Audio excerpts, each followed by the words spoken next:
જેને આપણે દેવ દેવીઓ કહીએ છીએ, જેને દેવ દેવીઓ કહીને પ્રણામ કરીએ છીએ, યાદ કરીએ છીએ, એ શરીરધારીઓ હતા. એવી દેવીઓ થઈ ગયેલી છે, કેવી દેવીઓ થઈ ગઈ, જેમ સતીઓ થઈ ગયેલી છે ને એના જેવી દેવીઓ થઈ ગયેલી છે. અને દેવી એટલે આપણે શું કહેવા માંગીએ છીએ કે આ પ્રકૃતિ આ વ્યવહારમાં પુરુષ ને પુરુષ કહેવાય છે અને સ્ત્રી ને પ્રકૃતિ કહેવાય છે.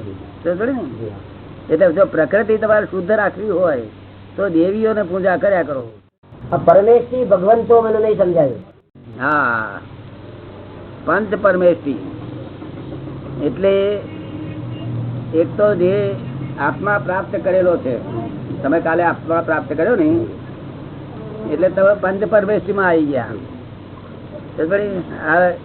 તમે પ્રાપ્ત કર્યો, તમારે પેલા 5 વર્ષ પહેલા ભાઈ પ્રાપ્ત કર્યો હોય આમને, તો એ છે તે આગળ વધી ગયેલા હોય. એ 5 પરમેશથી હોય એ શેમાં કહેવાય? એ ઉપાધ્યાય કહેવાય. એટલે શેઠ જે મોક્ષે ગયા છે તે પંચ પરમેશીમાં. પછી બીજા અહીંયા આગળ તીર્થંકર તરીકે આવે છે ઋષભદેવ ભગવાન, મહાવીર ભગવાન, એ બધા પંચ પરમેશી કહેવાય. બીજા આચાર્ય ભગવાન. તો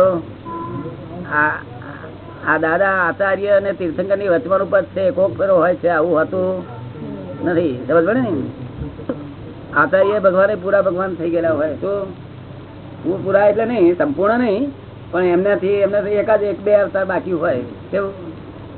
પછી ઉપાધ્યાય ભગવાન અને આ સાધુ ભગવાન. આ 5 પરમેશથી કહેવાય.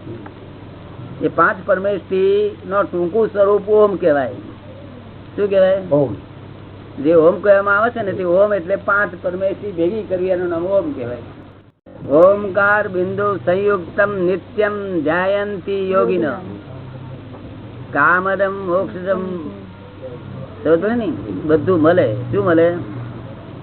બધી કામનાઓ પૂરી થાય, મોક્ષ મળે.